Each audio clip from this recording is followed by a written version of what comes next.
आपकी इस मौजूदगी को सियासी रूप से भी देख रहे हैं, उनको आप क्या कहना चाहेंगे? अगर मैं छींकता हूं तो उसको भी सियासी रूप से देखते हैं, परंतु मैं अभी परिवार के बीच हूं और परिवार में सियासत नहीं होती। इस बार कहीं न कहीं जो यात्रा में है महंत प्रतापपुरी जो आगे-आगे चले और काफ़ी पहले वो यहाँ पहुँच गए थे, आगे-आगे चल रहे थे। क्या लगता है कि राजपूत समाज का वोट बैंक हासिल करने में भी कहीं आगे तो नहीं रह जाएँगे? कांग्रेस के द्वारा सीटों पे नाम घोषित कर चुके हैं, 2 लिस्ट आ चुकी है। आपने उन लिस्टों को देखा होगा, क्या कहना चाहेंगे उसको? 7 सांसदों को उतारा, क्या लगता है, क्या कहना चाहेंगे इसको? और कोई मिला नहीं होगा।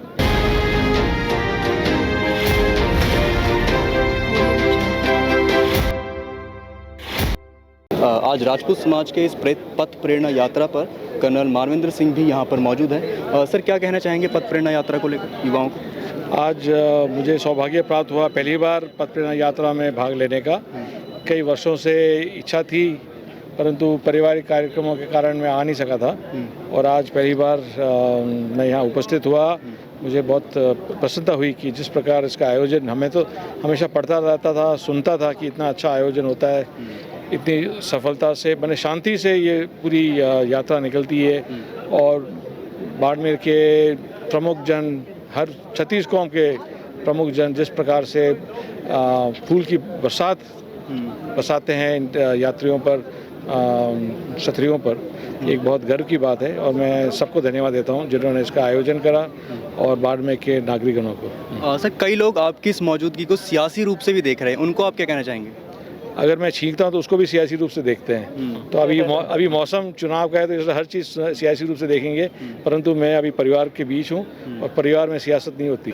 एक अंतिम सवाल सर यहाँ पर ये रहेगा कि इस बार कहीं ना कहीं जो यात्रा में है महंत प्रतापपुरी जो आगे-आगे चले और काफ़ी पहले वो यहाँ पहुँच गए थे, आगे-आगे चल रहे थे। क्या लगता है कि राजपूत समाज का वोट बैंक हासिल करने में भी कहीं आगे तो नहीं रह जाएंगे?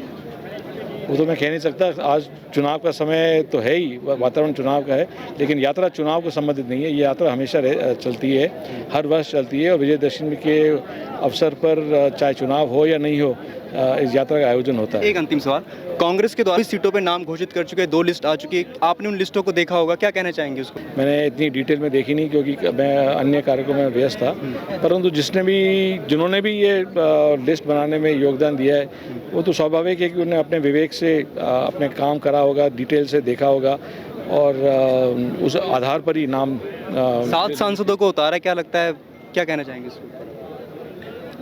और कोई मिला नहीं होगा। अच्छा, चेहरों की कमी है कहीं ना कहीं। वही तो मैं कह रहा हूँ, आपने दूसरी भाषा से बोला, मैंने तो अपनी भाषा से बोला। जय मना। तो यहाँ पर ये थे मानवेंद्र सिंह, जिन्होंने कहा कि कहीं ना कहीं जो 7 सांसदों को लेकर उन्होंने कहा कि कहीं ना कहीं चेहरे की कमी रही होगी, जिस वजह से 7 सांसदों को उतारा। उन्होंने ये भी कहा कि मैं छींक मारता हूँ तो लोग उसको भी सियासत के रूप से देखते हैं। तो आप देख रहे हैं DC live Barmer, cameraman Rajendra के साथ संवाददाता मनोज पांडे।